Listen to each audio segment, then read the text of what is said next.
আপোনালোকক আজি তামোল পৰাৰ কৌশল সহজ পদ্ধতি দেখুৱাবলৈ লৈছোঁ। এজনে ওপৰত উঠিছে, কিন্তু তামোলৰ থোকটো কেনেদৰে তললৈ আহিব এয়া চাওক, এয়া তামোল পৰাৰ সহজ পদ্ধতি। এয়া এজোপাৰ পৰা আন এজোপা গছত উঠিছে, এয়া চাওক।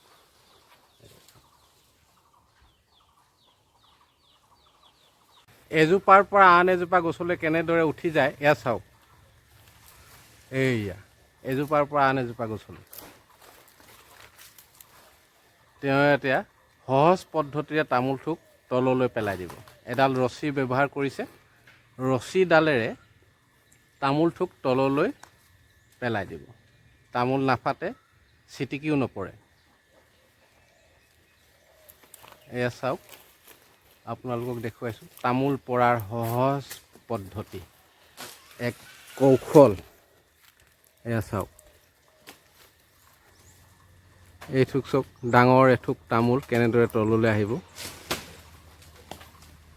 এয়া চাওক,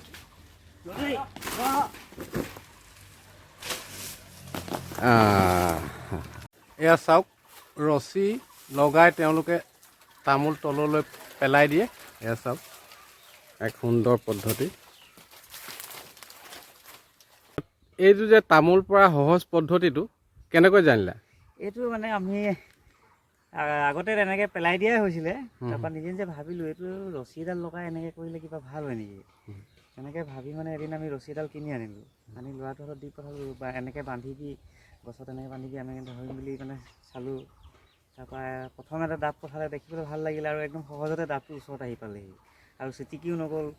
তাৰপিছত আপোনাৰ এইবিলাক সৰি মেলি নাযায়, থোকাটো থোকা হিচাপে তলত পাওঁ।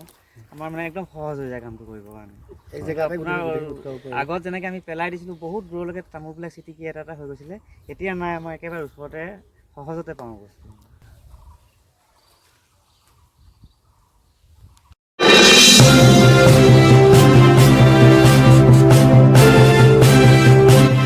Trap Assam.